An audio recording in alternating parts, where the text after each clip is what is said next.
오늘 오전에 윤석열 대통령의 기자회견 담화가 있었습니다. 제가 이 글을 쓰는 자리가 있는데요. 오늘 거기가 좀 내려앉았더라고요. 제가 오늘 하도 한숨을 쉬어서 이 기자회견 보면서 뭐 글을 작성하느라고 참 이게 한숨을 이렇게 많이 쉬면 이게 기가 빠지는데 참 기대를 많이 했습니다. 오늘 이 뭐 언론들에서는 마지막 기회다라는 이야기를 할 만큼 그렇게 윤 대통령의 어떤 진심 어린 이야기와 여러 가지 이야기가 좀 나왔으면 좋겠다라는 생각이 들었는데, 물론 뭐 오랜 시간 동안 이야기를 했습니다. 대통령이 또 아주 내부적인 속속들이 이야기도 다 하셨는 것 같습니다. 근데 아마 이걸 들으신 많은 분들께서 지금 저희들 댓글로 이렇게 많이 올려주신 분들 중에 보면 거의 한 90% 정도가 뭐 고구마 100개 먹었다, 뭐 동문서답에 속 터진다, 기대도 안 했다, 뭐 등등 많이 아마 글을 올려주시는 것 같습니다. 뭐 여러분이 보신 거나 제가 본 거나 뭐 크게 다를 바는 없는 것 같습니다. 참 우리 아내가 살뜰알뜰하게 지지자들을 챙기려고 그러다 보니까 문자를 보냈고, 또 특검 같은 그런 거는 아예 필요도 없는 거고, 또 외교 활동 같은 경우도 뭐 참모들이 진언하면 가겠다, 뭐 이런 이야기를 하시면서 어제 저희가 예상했던 거에 한치의 어긋남도 없이 오늘 입장을 밝힌 것 같습니다. 과연 국민들의 반응이 어떨지 제가 참 궁금하기도 합니다만은 참 이 회견을 보면서 조금의 저는 좀 절망감을 많이 느끼고 있습니다. 과연 이 어려움들을 과연 이 정도 이야기와 이런 대통령의 어떤 이야기로 벗어날 수 있을까에 대한 좀 우려들이 있는 것 같아요. 우리 또 지원님은 뭐 당직자시니까 네. 아무래도 뭐 좀 공식 입장을 발표는 어렵습니다만은, 글쎄 오늘 대통령 회견을 뭐 딱 한 단어나 한 줄로 한다면 어떻게 결론 내리시겠습니까? 그 저희들이 또 이렇게 반응을 살펴볼 때 말이죠. 네, 아무래도 이제 제일 가까운 게 저희 당 출입하는 기자들 네네, 아니겠습니까? 기자들이 어떻게 보면 국민을 대신해서 네, 취재를 해서 전달하는 역할을, 음, 메신저 역할을 하고 있잖아요.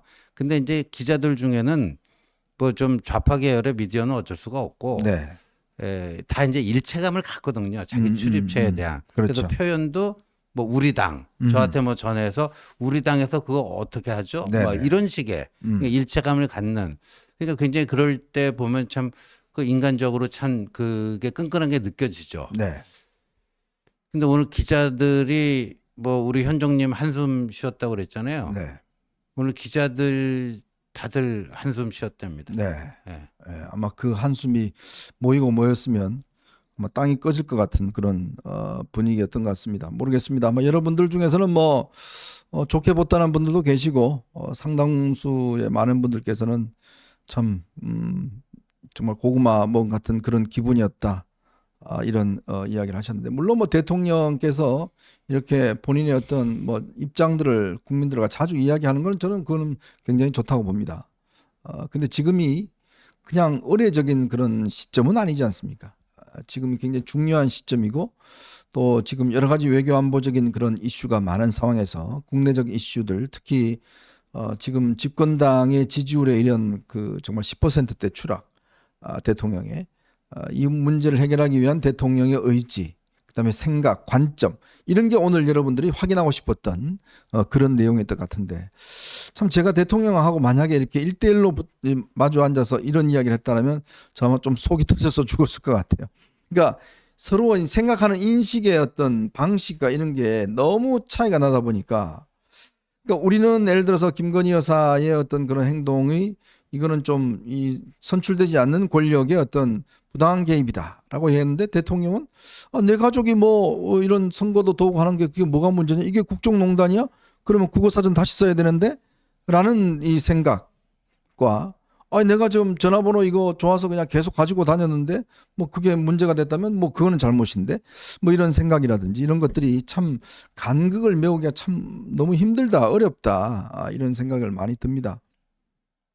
참 그러면서 참 이게 국민들에게 과연 어떻게 비춰질지, 혹시나 이 국민들이 이거 정말 도저히 안 되겠다, 이렇게 생각하실지, 아니면 그래도 이 대통령이 뭐 잘 이야기를 하셨다라고 할지, 참 여론이 굉장히 궁금한 대목입니다. 그래서 오늘 대통령이 이야기하셨던 부분들을 좀 조목조목 저희들이 좀 이렇게 분석을 해드리고, 그리고 어제 미국의 트럼프 대통령이 당선됐는데 저는 참 그걸 보면서 솔직히 이 느낌이 뭐냐면, 만약 이게 우리나라였다면, 자 지금 보십시오.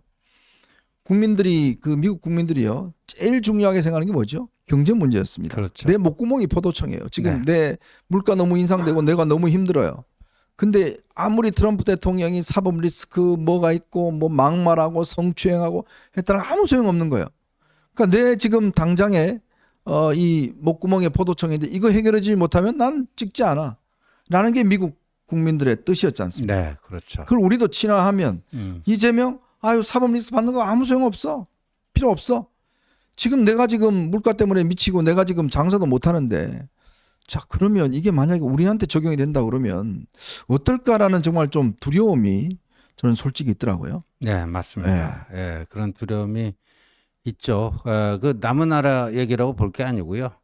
그렇습니다. 그리고 또 뭐 이따 또 자세히 얘기하겠지만 아마도 이제 그 천문학적인 그 재정을, 미국 그 재정을 우크라이나 러시아 전쟁에 투입하고 있는 게 또 미국 유권자들 입장에서 보면은 네. 왜 굳이 남의 나라 전쟁에 우리 세금을 그렇게 많이 갖다 퍼부어야 되는가? 오히려 우리 국내적으로 써야 되는 거 아니냐? 뭐 그런 것도 상당히 작용하지 않았나 보여집니다. 네. 자, 저희 오늘 첫 번째 이슈로 오늘 대통령의 회견 내용들을 좀 오늘 먼저 좀 살펴보도록 하겠습니다. 오늘 대통령이 모두 발언을 먼저 담화문을 발표를 하고 이어서 이제 기자들의 일문일답을 받았습니다. 뭐 끝장 질문 뭐 이 정도로 받아서 주로 이제 김건희 여사와 관련된, 또 명태균 씨 관련된 뭐 이런 질문들, 또 한동훈 대표와 관계 뭐 등등 이런 것들이 오늘 했는데, 오늘 모두 발언에서는 글쎄 뭐 딱 뭐 사과 부분은 한 두 센텐스가 있었고, 나머지 부분들은 다 이제 그동안 했던 뭐 개혁을 어떻게 해왔고 지금 성과가 뭐고 뭐 이런 것이었습니다. 그 앞부분에 제 주변의 일로 국민들께 걱정과 염려를 드렸다. 국민 여러분께 죄송하다는 말씀, 진심 어린 사과의 말씀을 드립니다. 대통령 변명하는 자리가 아니라 모든 것이 제 불찰이고 제 부덕의 소치다 라고 하면서 바로 일어서서 대통령이 꾸버 국민들에게 90도로 절을 하는, 사과 인사를 하는 그 장면이 연출됐어요. 이게 아주 좀 특이했습니다. 예전 같으면 뭐 박절하지 못했다, 뭐 사과한다 한마디 하고 그냥 지나갔는데, 이번에는 직접 이 사과한다는 이야기를, 부덕의 소치라는 이야기를 하면서 옆자리로 나와서 직접 인사하는 장면이 좀 특이했다 이렇게 이야기할 수 있고, 나머지 부분들 앞부분은 대부분 다 뭐 이런 이 개혁 관련된 부분이었습니다. 부족했던 부분은 잘 알고 있다 뭐 등등 해서 이야기를 했고, 대통령이 이제 사과의 이야기를 하셨어요. 네. 그래서 이제 뭐 쭉 뭐 기자회견 진행이 되고, 거의 마지막 부분에 아마 부산일보 기자하고 경향신문 기자가 이런 질문을 했습니다. 도대체 어떤 부분에 대한 사과인가? 사과는 좀 더, 어제 저희도 말씀드렸잖아요. 네. 사과는 구체적이어야 된다. 네. 그래야 진정성을 담을 수 있다라고 이야기를 그렇죠. 했는데, 그 이야기를 대통령한테 물은 겁니다. 뭐 때문에 사과하시는지 그걸 좀 이야기를 해 주시라. 이렇게 이야기를 했는데, 그 영상만 한번 먼저 보고 이야기를 계속 진행하도록 하겠습니다.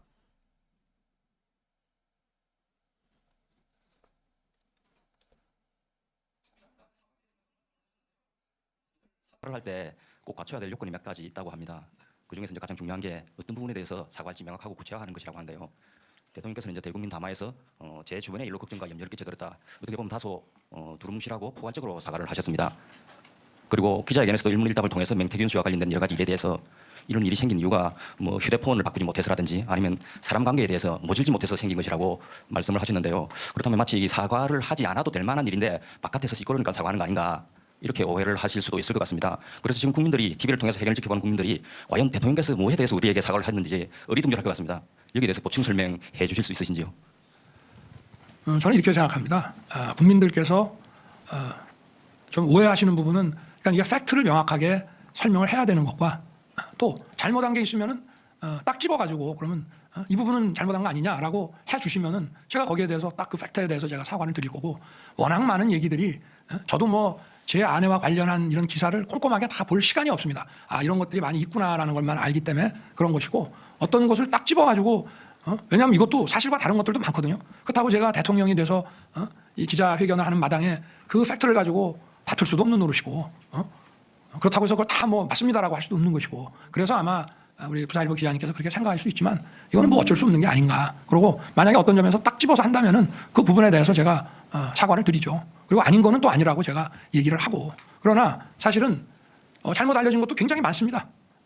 자기들끼리 뭐라고 얘기를 하는데 우리하고는 얘기한 적이 없는 걸 가지고 뭐 했다고 그러는 것이라든지, 또는 뭐 언론에 민주당에서 뭐 그걸 공개를 했는데 그게 뭐 무슨 짜집기가 됐느니 뭐 소리를 집어 넣었느냐, 그러면 그걸 가지고 대통령이 맞네 아니네 하고 그걸 다퉈야 되겠습니까?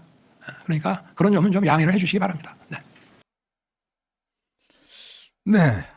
지금 저희가 좀 빨리 돌렸습니다. 이게 말이 늦다 보니까. 자, 그러니까 이제 아까 제가 말씀드렸던 대통령이 서두에 사과를 한다, 부덕의 소치다라고 이야기하셨는데, 그 이제 부산일보 기자가 질문을 해요. 그럼 도대체 어떤 부분이 사과 잘못하신 거냐? 근데 대통령 이야기는 뭐 사과 저 이야기 들어보면 내가 사과할 이유가 별로 없다는 것 같아요. 어떤 부분에서 잘못한 게 별로 없고 잘못 알려진 게 많고 다 뭐 이런 확인되지 않는 이야기고, 근데 뭐 그냥 포괄적으로 사과한다라는 이야기를 이제 마지막 질문에서 저렇게 하신 겁니다. 네. 저는 그래서 이걸 딱 들은 국민들께서, 아니 분명히 서두에 그러면 본인이 사과한다 그러고 고개도 숙였는데 마지막 질문에 가서는 뭐 사과하는 거 팩트 관련한 거 없고 그냥 뭘 잘못했는지 좀 이게 이야기해 주세요. 내가 뭘 잘못했어요. 라는 이야기로 저는 들리고, 그러니까 내가 앞부분에 이야기하는 일은 사과할 건 없는데 그냥 다 안 좋으니까 그냥 뭐 내가 사과 간다. 근데 사실 팩트로서 내가 잘못한 게 뭐 있냐? 그 잘못한 거 있으면 구체적으로 지적해 달라. 이런 이야기로 이제 인식이 된다는 거죠. 그러니까 이게 정말 이게 진정한 국민들에 대한 사과인가, 뭘 잘못했는지 사과인가 라는 부분에 대한 의심을, 사실 이번 기자회견의 하이라이트는 바로 저 부분입니다. 즉 대통령이 국민들에게 사과를 했지만 내가 어떤 부분에 대해 사과를 했는지는 나는 사과할 이유는 없고 그냥 전체적으로 그냥 사과한다, 뭐 이런 거였는데, 그래서 이걸 두고 지금 당에서는 이 추경 원내대표는 뭐 진심 어린 사과다고 이야기를 하는데, 네. 우리 지호님 글쎄 뭐 좀 입장이 곤란하시겠지만 이게 진심 어린 사과로 들리셨습니까? 보통 우리가 이제 사과가 그 효력을 발휘하기 위해서는, 효과를 발휘하기 위해서는 이제 세 가지 요소가 갖춰져야 된다. 첫 번째 신속성. 어떤 일이 벌어지고 나서 가장 빠른 시간 내에 사과를 해야지 효과가 있다. 두 번째는 구체성. 지금 뭐 현정님이 거듭 지적해 주신 게 바로 구체성이거든요. 네. 내가 요러한 것들 좀 뭐 실수한 것 같고 잘못한 것 같고 그래서 사과한다. 네. 예. 그다음에 세 번째가 그런 것들을 통해서 나타나는 진정성이거든요. 네. 그래서 이제 신속성, 구체성, 진정성, 성공하는 사과를 위한 세 가지 조건, 뭐 이렇게들 흔히들 얘기를 하는데 이미 신속한 거는 좀 안 된 거죠. 네. 굉장히 늦게 된 건데 오늘 보니까 이제 구체성이 있다라고 보기가 힘들 것 같아요. 네. 이건 뭐 제 평가라기보다는 대통령께서 그렇게 직접 얘기를 하셨잖아요. 네, 네, 네. 그러니까 예를 들어서 저희 아내가 명태균 씨와 그런 사적인 연락을 주고받은 거, 그거는 좀 부적절했다. 네. 부적절했다. 뭐 이래서 사과드린다. 뭐 이런 게 아니잖아요. 네. 네. 근데 5월 10일 날 취임 2주년 기자회견 때는 명품백 받은 거에 대해서는 네. 아주 구체적이었어요. 네. 그게 이제 현명하지 못한 처신으로 국민 여러분께 심력 끼쳐드려서 죄송하다 하는 사과를 했잖아요. 네. 그러니까 현명하지 못한 처신이라고 인정을 한 거예요. 명품백 받은 거에 대해서. 근데 오늘은 그런 요소조차도 갖추지 못하고 아까 뭐 설명해 주신 대로 이런 뭐 논란도 있고 그러니까 이렇게 이제 사과 한번 드린 거다. 이렇게 이제 해석이 될 것 같습니다. 자, 근데 뭐 이게 뭐 저만의 느낌일까요? 아니면 여러분들은 어떻게 생각하십니까? 이걸 보시면 대통령 앞에서 이제 사과한다라고 직접 국민들에게 인사를 했는데, 이제 끝에서 기자의 질문에 뭐 구체적으로 뭐 좀 제시해 주세요. 뭐 팩트 잘못된 거 많고 뭐 다 아니고 뭐 이런 이야기를 하셨는데, 여러분들 어떻게 생각하시나요? 혹시 뭐 댓글 쓰시는 분 계시면 여러분 한번 좀 여러분들 의견을 한번 제가 듣고 싶습니다. 여러분께서 이제 정신님께서는 윤통은 뭐가 잘못한 걸 1도 모르네. 윤통 참 큰일이다. 뭐 이렇게 이야기를 해주시고요. 저하고 이제 좀 비슷한 뭐 그런 견해들. 아유 죄송합니다. 목이 갑자기.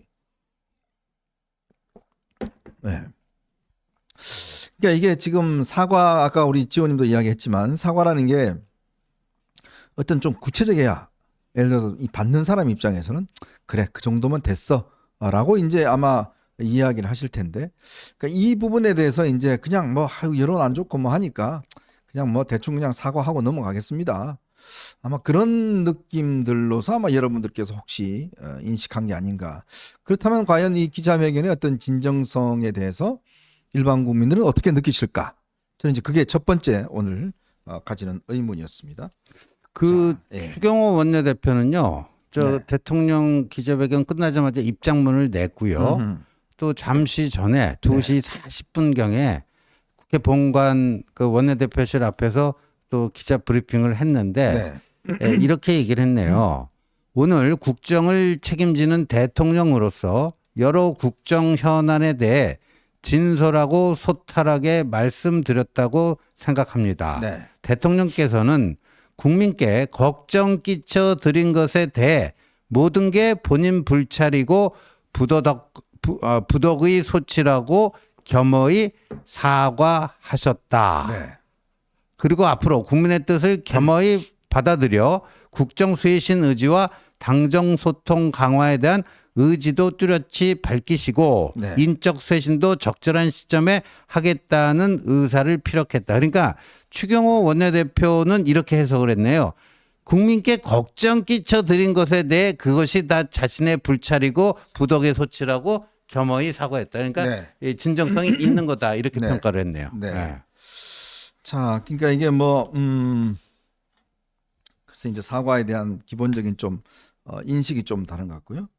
두 번째 제가 좀 찍은 것은 그겁니다. 그러니까 이 김건희 여사가 다른 사람들과 뭐 문자하고 조언하는 문제에 대해서 윤 대통령은 이렇게 이야기를 했어요. 과거 유경수 여사께서도 청와대 야당노를 했다고 하신다. 뭐 이 이야기를 예를 들면서 대통령의 아내로서 조언을 국정농단화하는 것은 우리 정치 문화에 맞지 않다. 대통령의 부인은 어쨌든 국민의 뜻을 잘 받들어서 정치를 잘할 수 있게 하는 것이다. 대통령에 대한 아내로서의 조언 같은 것들을 마치 국정농단화 시키는 건 정말 우리 정치 문화상의 문화적으로 맞지 않다. 이렇게 이야기를 했고요. 그래서 뭐 이걸 국정농단이라고 그러면 국어사전을 바꿔야 된다. 이렇게 또 이야기를 하셨습니다. 자, 그리고 김 여사 라인에 대해서는 김건희 라인은 굉장히 부정적인 목소리로 들린다. 이렇게 이제 이야기를 했습니다. 자, 그러니까 이제 김건희 여사가 뭐 아내로서 하는 거 이거 유경수도 한 거 아니야? 유경수도 한 건데 이게 뭐가 문제지? 라고 이야기를 하셨습니다. 그런데요, 제 생각은 이렇습니다. 글쎄, 유경수 여사가 하신 부분은 본인이 의견을 청취하고 대통령에게 자, 국민들이 이런 비판이 있습니다. 자, 이런 문제가 있습니다. 즉 야당 역할을 했다는 거 아니겠습니까? 그러니까 당연히 어떤 시중의 의견을 대통령에게 전달하는 거 당연히 그건 영부인이 해야 될 일이잖아요. 자, 그거를 지금 우리가 김건희 여사에게 문제 삼는 부분은 지난번 명태균 씨 문제라든지 뭐 이런 등등의 문제인 것처럼 왜 공천 문제에 김건희 여사가 개입하는지, 인사 문제에 왜 개입하는지, 이거는 이제 김대남 씨 이야기라든지 뭐 등등 여러 가지 뭐 있습니다만은 바로 그 부분들을 이제 지적하는 거 아니겠습니까? 그것하고 영부인으로서 유경수 여사처럼 뭔가 시중의 여론이 당신 좀 이런 거 잘못하는 것 같다 이렇게 이야기하는 것하고 이걸 같은 선상에서 놔버리면 저는 이거는 앞뒤가 맞지 않는, 이거 자칫하면 이게 이제 유경수 여사가 예를 들어서 인사에 개입했을까요? 아니면 유경수 여사가 공천에 개입했나? 이런 논란으로 이제 확장될 수 있는 건데. 네. 그래서 이 언급이 과연 적절한가? 저는 조금 의문스럽습니다. 한 기자가 또 이렇게도 물었죠. 그 대선 국면에서 한 유튜버라고 표현을 하더라고요. 네네. 그건 이제 서울에서 우리 이명수 씨를 가리키는 건데 뭐 7시간 뭐 통화를 하지 않았느냐. 그다음에 이 종북 성향이라는 표현은 안 썼지만 그러니까 네, 최재형하고. 종교인 또 종교인하고 또 이렇게 그 여러 가지 또 그 소통을 하지 않았느냐. 네. 최근에는 또 명태규 씨랑 그렇게 하지 않았느냐. 거기에 대해서 질문을 했는데 네.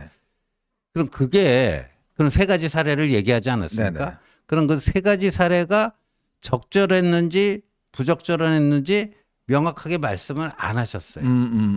그 세 가지 사례. 그러니까 서울의 소리 이명수, 네. 최재형, 네. 명태균 이 세 사람과 김건희 여사께서 이 소통하신 게 교류하신 게 그게 적절한 행위인지. 그러니까 아까 얘기한 것은 네. 유경수 여사는 청와대 내 야당으로서 자기 남편 대통령에게 쓴소리도 가감없이 전달할 수 있는 역할을 했다. 그거는 국정농단 아니죠. 당연히 아니죠. 네, 그건 아닌데 지금 이렇게 세 가지 사례를 구체적으로 아까 네. 한 기자가 짚었거든요. 근데 대통령께서는 거기에 대해서는 그 가타부타 명확한 말씀이 네. 없으셨어요. 네. 없으셔가지고 오늘 이제 뭐 저 여당 출입 기자들 사이에서는 그 부분은 좀 동문서답하신 게 아니냐 네. 하는 지적들을 좀 하고 있더라고요. 네. 예. 그러니까 저도 그런 느낌이었어요. 그러니까 이게 지금 이게 마치 이제 유경수 여사처럼 했는데 왜 이게 문제되냐라는 이야기. 그러면 우리가 제기하고 있는 야당이 제기하고 있고 지금 시중에서 여러분들이 제기하고 있는 김건희 여사와 관련된 문제는 전혀 지금 이 문제도 아닌 걸 우리가 아니 유경수 씨처럼 그 훌륭한 일을 한 건데 당신들 왜 그 내 아내가 무슨 국정농단 했어? 그러면 그 국어사전 바꿔 이런저런 느낌으로 확 다가왔습니다. 그러니까 이게 이제 어찌 보면 물론 뭐 본인의 아내에게 역할에 대해서 이제 뭐 감사하고 그런 거는 뭐 제가 뭐 문제 삼을 건 아니라 봅니다만은 아까 지원님이 이야기한 기자들이 그래서 이제 세 가지를 제시를 한 거거든요. 그 세 가지 부분에서 그러면 어떤 생각인지 그런 걸 해도 되는 것인지 그러면 공천 문제에 대해서 가타부타 이야기를 해도 되는 것인지 글쎄요. 제가 듣기로는 유경수 여사가 공천 문제에 대해서 했다라는 이야기는 저는 들어보지는 못했어요. 자, 그런 부분에 있어서 이게 이제 그냥 김건희 여사가 아내로서의 어떤 야당 역할을 했는데 왜 문제 삼느냐라는 걸로 이제 이게 자칫 생각이 들 수가 있었고요. 자, 그다음 또 하나는 문제는 이 휴대전화와 관련된 문제입니다. 휴대전화 논란에 대해서 전화번호를 바꿨어야 했는데 바꾸지 못해서 문제가 생긴 것 같다. 2021년 7월 말 정치선을 하고 한 달 만에 전격적으로 국민의힘에 입당하면서 입당 신청서에 그 당시에 이제 전화번호 써서 그게 다 공개됐다는 거 아니겠습니까? 그렇죠. 그래서 뭐 문자도 엄청 들어오고 했다. 근데 제가 종일 사람들을 만나고 지쳐 집에 와 쓰러져 자면 아침에 일어나 보면 아내가 잠도 안 자고 엎드려서 제 휴대폰으로 답을 하고 있었다. 미쳤냐? 잠 안 자고 뭐 하는 거냐? 라고 하면 이분들이 다 유권자인데 그게 답을 하는 것만이 선거운동이 있느냐? 이렇게 이야기를 해서 조금이라도 누구한테 도움을 받으면 인연을 탁 못 끊고 말 한마디라도 고맙다고 해야 한다는 생각을 갖고 있다 보니 문제가 생긴 것 같다. 무분별하게 언론에 까질 거라는 생각을 못한 것 같다. 전부 내 책임이다. 제가 대통령에 대해서 검사 때 쓰던 휴대폰을 갖고 있으니까 무조건 바꾸라는 얘기를 많이 들었다. 물론 보안폰도 갖고 있다. 국가 보안의 문제는 보안폰을 쓰지만 그렇지 않은 걸 쓰고 있다라고 이야기하면서 지금도 엄청난 문자가 들어온다. 아마 그 기자회견을 하는 중에도 계속 그 문자가 들어오는 소리가 아마 들렸던 것 같습니다. 그래서 이게 결국 뭐냐면 이게 이제 많은 분들이 오는 거를 일일이 답해 주느라고 전화를 그렇게 해서 참 마치 미담처럼 저는 느껴진 거거든요. 네. 그러니까 즉 이 여사가 예를 들어서 문자 보내고 지난번에 뭐 오빠 뭐 어쩌고 이게 하는 거 있지 않습니까? 네. 그런 게 지지자나 이런 사람들한테 보내는 게 다들 이게 국민들에 의해서 국민들한테 일일이 대답을 해줘서 이게 뭐가 문제냐? 그 전화번호를 안 바꾼 게 죄인데 전화번호 안 바꾼 이유는 그게 다 알려져서 그분들한테 의견들을 다 듣기 위해서 전화번호를 안 바꿨다. 이 논리지 않습니까? 근데 그거는 이제 모르겠어요. 그 여사님께서 대통령님의 휴대폰에 온 그 응원 격려 문자에 고맙습니다 뭐라고 할 때 저 사실 아내 누구인데 네. 저희 남편이 좀 뭐 곤이 자고 있어서 제가 대신 뭐 합니다 이렇게 해서 보낸 건지 네. 아니면 그 당시 윤석열 후보가 보내는 것처럼 해서 그렇게 뭐 답신을 보내는지 그거는 뭐 오늘 얘기로서는 정확한 건 알 수는 없는데 네. 최근에 이제 문제가 된 거는 대통령 휴대폰에 온 그 응원 격려 문자에 대한 반응이 아니고 네. 아까 얘기했던 것처럼 이명수 씨와의 그런 교류, 네. 최재형 씨와의 교류, 명태균 씨와의 이 교류, 거기에 대해서 묻는 거 아닙니까? 네. 예. 거기에 대한 답은 충분히 되지 않는 거 아닌가요? 이제 그런 식의 어떤 답변이라는 게. 그러니까 이게 뭐 솔직히 좀 그런 느낌 받았어요. 우리 아내가 예를 들어서 참 사람들한테 이게 부탁하고 뭘 하면 이걸 이제 박절하게 대하지 못해서 일일이 문자 다 고맙습니다. 이거 하느라고 이제 밤을 새고 내 전화기를 썼다. 이런 이야기인데 우리가 문제 제기하고 있는 뭐 또 언론에서 문제 제기하는 부분은 이제 그 부분이 아니잖아요. 근데 그거를 마치 이제 미담처럼 이렇게 이제 그 프레임을 바꿔버린 거죠. 그러니까 뭐 그렇게 우리가 아내가 미담을 하는데 그게 왜 악마화하느냐. 그런 문제에 대해서 악마화하느냐. 그러니까 그거 문제 제기한 사람이 이제 나쁜 사람이다. 라는 투로 이제 느껴졌습니다. 근데 제가 그런 부분들을 문제 제기하는 건 아니니까 이게 참 서로의 인식의 차이가 너무 큰 것 같아요. 이게 지금 언론에서 제기하는 문제는 그런 문제가 아니라 공천이나 이런 데 대해서 왜 여사가 직접 문자로 하고 그런 사람들하고 통화하고 뭐 명 박사님 뭐 명 선생님하고 이런 거 하고 왜 이런 거 하느냐에 대한 문제였어요. 그러니까 일반 국민들이 대통령이 뭐 좀 잘못하고 있습니다. 아이고 죄송합니다. 이런 문자가 아닌데 핵심은 비껴가면서 이 부분들에 대해서 아유 그런 좋은 일 하는데 무슨 국정농단이야. 그러니까 그런 문제를 제기하는 사람들이 나쁜 사람들이에요. 아 그렇게 여사가 밤잠을 안 자고 남편 폰으로 열심히 그냥 밤새 그냥 문자 하는데 그거를 왜 뭐라 그러냐? 라는 저는 느낌 받아들였는데 이게 참 인식의 차가 큰 겁니다. 그러니까 내 아내의 역할하고 제3자의 어떤 보는 관점하고 이게 너무 차이가 나니까 아마 이 회견을 보신 분들 중에서 이런 문제를 제기한 언론이나 제기한 분들은 당신 나쁜 사람이네. 그런 저 밤새 그냥 그 국민들 온 전화를 일일이 답장해 주는 게 그게 얼마나 참 영부인으로서 참 따뜻한 일인데 왜 그걸 문제 제기하느냐. 이렇게 생각할 수도 있는 거 아니겠어요? 참, 그래서 이거는 문제 초점을 지금 대통령이 흐리고 있는 거다. 지금 국민들이 문제 제기하고 있는 거는 그래서 아까 제기한 게 어떤 부분의 사과냐라고 해서 대통령이 뭐 팩트 대봐라 뭐 잘못했는데 그러니까 이런 일련의 과정 쭉 아까 제가 말씀드린 쭉 과정이 보면 서로 인식의 차가 너무 큰 겁니다. 대통령이 생각하는 문자의 성격과 우리 지금 언론과 이런 일반인들 제기하는 이 문자의 성격이 너무나 다른 거죠. 할 수 있는 거, 할 수 없는 거. 이 부분에 대한 것들이 너무 다르고 전화번호를 안 바꾼 게 죄다. 글쎄요. 과연 거기에만 책임을 떠넘길 수 있는지 모르겠습니다. 그런 부분들이 좀 이게 많은 분들이 보시기에 좀 불편하게 보이신 게 아닌가 하는 생각이 들고 그다음에 공천 개입 문제, 명태균 씨의 공천 개입 문제에 대해서는 이것도 분명하게 이야기하지 않았었어요. 이거 뭐냐면 그때 막 난 너무 바빠서 공천 개입한 적 없고 고3처럼 바빴다.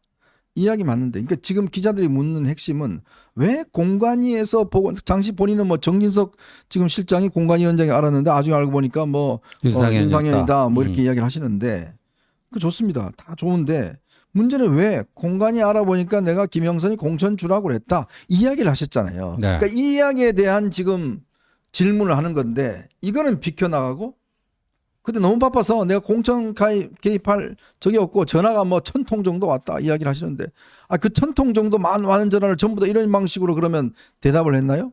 이런 방식으로 내가 보니까 김영선이 공천 주라고 그랬고 근데 당에서 좀 반대가 많네. 이렇게 그럼 모든 사람들한테 그럼 그런 식으로 다 답변을 해주셨나요? 아니잖아요. 왜 5월 9일 날 왜 이 명태균이라는 사람한테 김영선 공천에 대해서 내가 공관위에 그렇게 이야기를 했다라는 부분들을 이야기해 주는 이 문제에 대한 지금 대답을 요구하고 있는 거 아닙니까? 그렇죠. 그리고 아까 이제 대통령은 거기에 대한 또 그 답변에서 또 이렇게도 얘기했죠.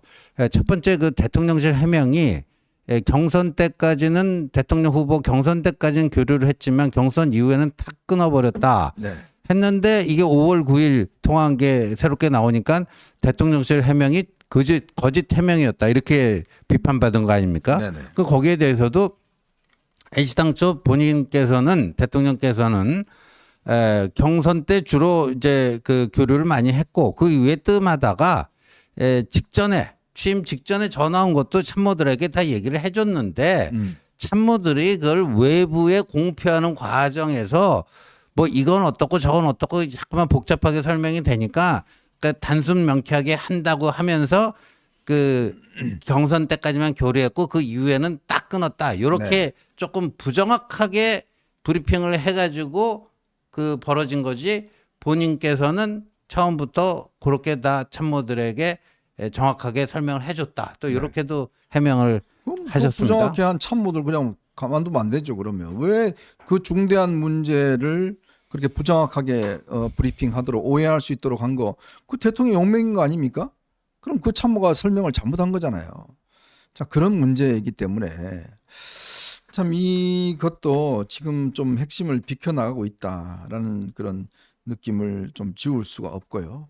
그렇기 때문에 이거에 대한 좀 정확한 답변, 지금 이거는 뭐 수사를 벌이고 있으니까 이거에 대한 것들은 이제 아마 앞으로 수사에 대해서 좀 이야기가 나올 것 같습니다. 저는 또 하나 부분 이겁니다. 특검에 대한 문제입니다. 네. 오늘 대통령이 특검과 관련된 요구에서 대통령과 여당이 반대하는 특검을 임명한다는 것 자체가 헌법상에 반하는 발상이다. 검찰총장으로 있을 때 마찬가지고 대통령이라는 자리에 있으면서 마음이 너무 아파서 가족과 관련해 특혜를 준다는 것은 국법을 무너뜨리는 것이다. 이는 절대 안 된다. 그걸 못할 것이라면 대통령, 검찰총장 그만둬야 된다. 기본적으로 특검을 국회가 결정하고 임명하는 방대한 수사팀을 꾸리는 나라는 없다. 이는 명백히 자유민주주의 국가들의 삼권분립 체계를 위반하는 것이기 때문이다. 이미 2년 넘도록 수백 명의 수사인을 투입해서 어마어마하게 많은 조사하고 김건희를 기소할 만한 혐의가 나올 때까지 수사했다. 그러나 기소를 못하지 않았느냐라고 이제 이야기를 하면서 특검에 대해서 삼권분립 체계를 위반하는 것이다 이야기를 했습니다. 그렇습니다. 이 특검이라는 거는 지금 현재 있는 어떤 이 검찰이나 이런 공식 조직이 아니라 특별히 국회의 법안을 통과해서 특별한 검사를 만들어서 하는 예외적인 상황이죠. 예외적인 상황이고 이게 글쎄 그렇다고 해서 이게 헌법 위반은 아닙니다. 특검이라는 게 각 나라마다 특별검사라는 시스템을 다 갖고 있고 또 미국 사례도 드셨는데 근데 이 특검에 대해서 굉장히 부정적으로 이야기를 하셨어요. 저는 그 생각을 딱 했습니다. 근데 박근혜 전 대통령 특검을 한 분은 누구지? 박근혜 전 대통령 특검에서 수사팀장을 한 분은 누구지? 라는 솔직히 의문이 들었어요. 그 부분을 또 기자들이 많이 지적을 하더라고요. 그러니까 그 이른바 그 박근혜 정권 말기에 최순실 그 국정농단 특검 당시에 이제 새누리당이 여당이었고 민주당이 있었고 안철수의 국민의당이 있지 않았습니까? 네.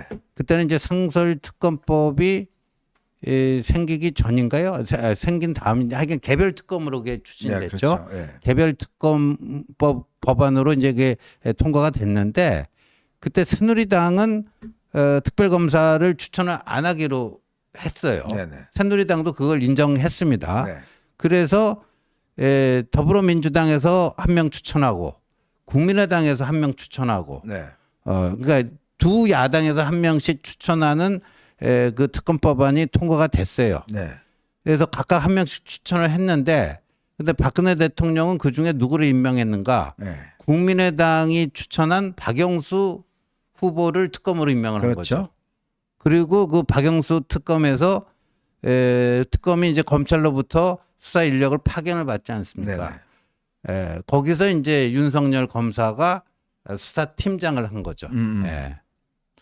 자, 그러니까 이제 제가 제기하는 문제는 그겁니다. 그러니까 본인이 특검을 직접 하셨고 또 특검이라는 게 이제 권력 관계나 이런 것 때문에 우리가 예전에 아시겠지만 그 뭐 드루킹 특검이라든지 이런 것들 성과가 있는 게 있었습니다. 저도 사실은 특검 그렇게 좋아하지 않습니다. 특검이라는 게 이게 이제 어떤 사법 체계를 어떤 면에서 좀 예외적인 상황을 하는 거기 때문에 옳지 않다는 말씀을 생각이 듭니다. 그렇지만 또 이게 권력 관계의 어떤 권력자를 수사할 때는 기존의 검찰이나 이런 조직들이 제대로 수사를 할 수가 없다. 그래서 이제 공수처라는 게 생기고 뭐 했지 않습니까? 네. 근데 이 윤 대통령이 지금 야당이 제기한 특검 당연히 이거 문제가 많죠. 왜냐하면 이 특검은 기본적으로 이 특검 추천이나 이런 것 자체가 지금 뭐 완전히 우리 사법 시스템뿐만 아니라 우리 헌법을 위반할 수 있는 그런 내용입니다. 즉 대통령에게 사실상의 거부권이 없이 실제로 야당이 추천하는 걸로 특검을 해버리잖아요. 여당은 아예 추천하지도 못하고 당연히 그 부분에 대한 문제는 있죠. 그렇지만 특검 자체가 이게 이거 없어야 되는 상권분리 위반이다 접근하는 방식은 저는 아니라고 봐요. 그러니까 대통령을 좀 더 정확하게 이야기하시려면 지금 야당이 제기하고 있는 이 특검은 문제가 많다. 그리고 이 특검을 하게 될 경우는 무한정 수사를 다 할 수 있다. 특검이 아니라 일반 그냥 검찰이다. 그러니까 이런 문제가 있다라는 점들을 지적하셔야지 이게 특검이 이거는 상권분리 위반은 아니시고 자유민주국가들이 쓰는 게 아니다라고 이야기를 하면 그럼 본인의 과거에 대한 부정으로 저는 비칠 수가 있다는 거예요. 즉 내가 박근혜 대통령 특검에서 그거 수사해서 기소했는데 그거에 대해서 그러면 그때는요. 그럼 그거는 잘못 그냥 잘하신 거고 이거는 이번엔 거는 잘못이다. 이렇게 지금 내로남불 프레임에 빠져버릴 수가 있는 거거든요. 예, 그리고 저 5월 10일에 취임 이준영 기자회견할 때 그때 최상병 특검법에 대한 견해를 밝히지 않았습니까? 일단 지금 현재 검찰 수사가 진행 중이니까 그걸 지켜보고 검찰 수사가 마무리가 됐는데 네. 국민들이 보시기에 뭐 미흡한 점이 많고 좀 문제가 있어 보인다. 이런 식의 평가가 있다면 그때는 대통령인 내가 앞장서서 특검을 하자고 하겠다. 네. 5월 10일 취임 이준영 기자회견 그 대통령 답변이었어요. 그렇죠. 근데 오늘은 그냥 그런 식의 특검 자체가 좀 그 상권 분립에 위배되는 것 아니냐. 네. 특검 자체가 좀 문제가 있다. 네. 라는 식의 이제 발언으로 해석이 되잖아요. 네. 네. 그러면 5월 10일에 최성병 특검법 얘기했을 때 그 발언보다도 오히려 후퇴한 거죠. 더 후퇴한 거 아니냐 하는 평가가 나올 수 있겠죠. 네. 그러니까 저희들이 지금 지적을 해드린 부분은 그러니까 원칙에 어떤 입각해서 대통령의 예전 발언과 대통령의 생각을 이제 지금 저희가 분석을 하고 거기에 대한 문제점을 이제 지적하고 있는 겁니다. 이게 뭐 저희가 뭐 대통령을 비난하기 위해서 하는 게 아니라 오늘의 기자회견에 이제 포인트들을 잡는 건데 특히 저는 국회를 안 가신 부분 같은 경우도 그 야당이 뭐 진짜 뭐 그렇게 하지만 당연히 야당 문제가 있죠. 네. 야당이 뭐 대통령 오시는 거 그냥 뭐 들어오지도 않고 그냥 돌아 앉아 있고 그만두라 그러고 뭐 그건 누가 다 뭐 지금 야당한테 그냥 정말 그 기대하겠습니까? 물론 본인께서는 그거 하루 만에라도 그걸 좀 해주길 바라기 위해서 안 갔다라고 이야기를 하시지만 그러나 이거는 제가 볼 때는 그런 것 같습니다. 대통령이 취임하면서 가장 국회를 존중하겠다 이야기를 했고 한다면 이건 안 갈 게 아니라 가서 이야기를 해야 되는 문제가 아닌가. 아니 시정연설 하면서 그 이야기를 하면 될 거 아닙니까? 근데 그걸 안 가고 그냥 그렇다라고 이야기하면 별로 국민들한테 설득력이 없을 것 같아요. 왜냐? 야당도요. 국민들이 뽑은 사람들입니다. 네. 그냥 뽑힌 사람들이 아니고 국민들이 투표로 뽑힌 사람이에요. 국민들의 어떤 면에서 보면 지지를 받고 된 사람이에요. 그런데 그거를 그렇게 무시해버리면 국회에 대한 존중이 없지 않습니까? 그래서 국회를 가는가 여부는 이제 야당이 뭐 자신에게 어떻게 대하는가도 굉장히 중요한 판단 기준이 되겠지만요. 국회는 이제 그 국회라는 게 국민의회의 준말이 국회입니다. 네. 그러니까 거기는 민의의 전당이라고 또 하지 않습니까? 국민의 대표자인 국회의원들이 모여서 그러니까 이게 대의민주주의라는 게 그게 의회입니다. 의회가 핵심인데 그렇다면 국민들을 바라보고 가는 거죠. 네. 국민들을 인식하고 가는 곳이 전 국회다. 네. 그리고 대통령 취임식을 왜 국회에서 하죠? 음. 바로 그것 때문에 국회에서 하는 거 아니겠습니까? 예. 자, 그리고 이제 김건희 여사 대외 활동에 대해서도 참모들이 외교나 이게 필요하다고 할 경우는 하겠다는 말씀하셨어요. 그 이야기를 종합해 보면 조만간 갈 이제 에이펙 그 페루로 갑니다. 그다음에 G20 브라질에 가요. 이거를 김건희 여사가 동행할 것 같습니다. 지금 상황을 보면. 이게 그냥 외교와 의전에서 요구하면 가겠다는 것이고 다른 거는 뭐 안 하고 있다는 것인데. 글쎄요. 지금 한동훈 대표도 분명히 이야기를 했지만 외교 활동도 지금 중단해야 된다는 거. 지금 일단 국민들 눈에 일단 비춰지지 말아야 된다는 그런 이야기를 한 것인데 아마 오늘 회견에서 보면 그건 하겠다라는 그런 의지로 읽힙니다. 그래서 저는 그 부분은 잘 모르겠어요, 솔직히. 왜냐하면 대통령께서 이렇게 말씀을 하셨는데 국익을 위해서 또 반드시 필요한 경우에 네. 그런 표현들을 많이 썼거든요. 반드시 필요한 경우에 대통령인 나나 핵심 참모들이 판단했을 때 반드시 필요하다. 그때는 뭐 가야 되는 거 아니겠느냐. 근데 그렇지 않다면은 네. 뭐 굳이 갈 필요 있겠느냐. 저는 그렇게 해석을 했거든요. 네. 그러면 그게 이제 판단 기준을 제시를 한 건데 전 그 자체는 뭐 지당하신 말씀을 한 게 아닌가 네. 이렇게 보여지는데 그러면 다음 주에 있을 G20, APEC 그게 반드시 필요한 그 외교 행사인지 네. 아닌지 그 판단 아니겠습니까? 네. 근데 우리가 보통 양자회담, 뭐 음. 한미 정상회담, 또 뭐 한일, 뭐 또 한중, 뭐 유럽의 주요 국가들하고 이렇게 양자회담을 하고 또 국빈 방문 이럴 때는 또 영부인이 반드시 가야 되고 말이죠. 그런 케이스와 달리 이거는 다자 회담 아닙니까? 예, G20만 해도 20개국 정상이 모이는 거 아니에요. 에이펙만 하더라도 거의 몇 개국이죠. 하여간 많잖아요, 거기도. 네. 그러면 이게 반드시 필요한 외교 행사인지 아닌지 전 거기에 대한 판단이 있을 것이고 그래서 그 판단에 따라서 다음 주 김건희 여사의 동행 여부가 결정되지 않을까 이렇게 보고 있습니다. 조금 전 TV조선이 단독 보도가 하나 나왔는데요. 조만간 개인 휴대전화 번호를 바꾸고 11월 중순에 예정된 해외 순방에 김 여사가 불참할 것으로 알려졌다. 이런 기사가 나와 있습니다. 윤 대통령 부부가 그동안 써왔던 개인 휴대전화를 조만간 바꿀 예정이다. 참 대통령 부부의 전화번호 바꾸는 게 참 기사가 되네요. 자, 그리고 신방에도 김 여사가 불참하는 방향으로 가닥을 잡고 있다. 내일 순방 관련된 입장을 발표할 계획이다. 아, 내일 발표하겠대요. 네, 그런 예. 내용이 지금 현재 들어와 있습니다. 뭐 좀 더 확인해 봐야 되겠지만 아까 저희가 말씀드렸듯이 아마 그렇게 일단 정리가 되어 나가는 것 같은데. 근데요. 자, 대통령의 이런 오늘 의지, 뭐 변화하겠다는 의지, 여기 굉장히 반하는 하나의 팩트, 하나의 지금 사안이 있습니다.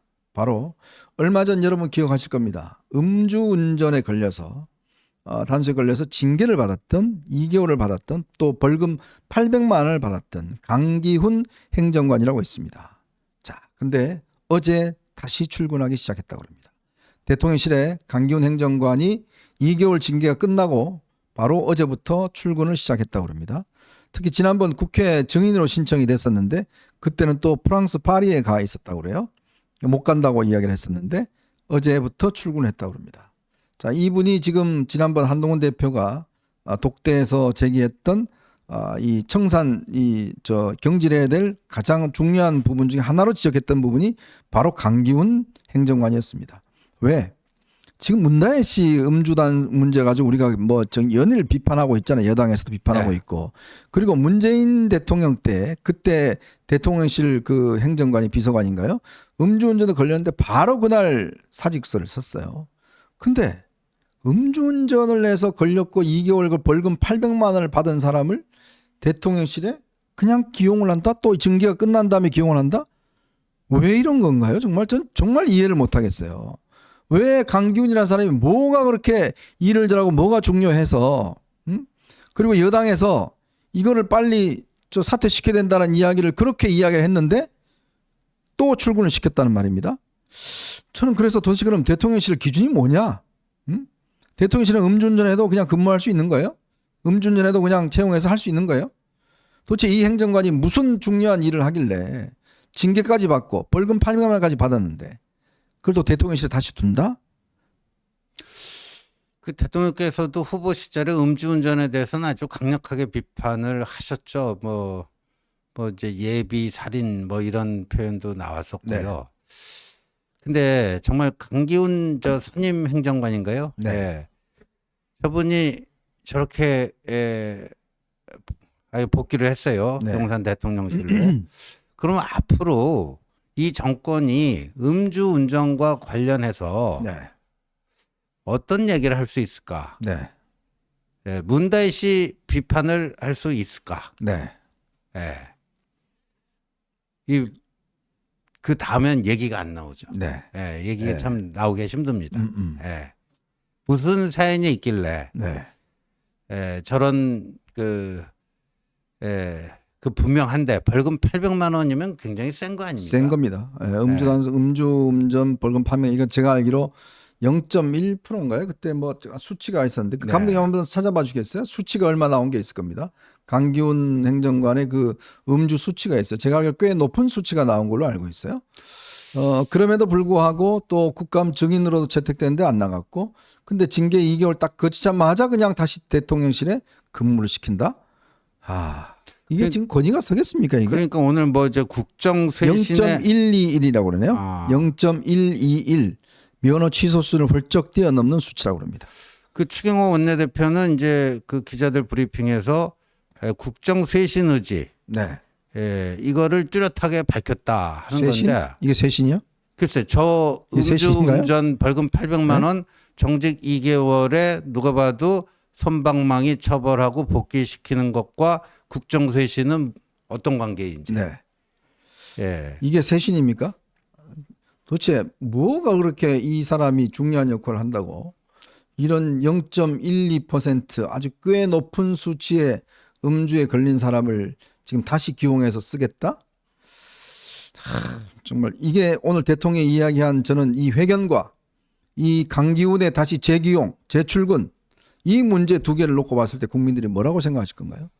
그 현장님 제가 궁금한 게 하나 있어요. 네. 그런데 그래서 저는 저 기사가 엊그저께 어디 떴잖아요. 네, 떴어요.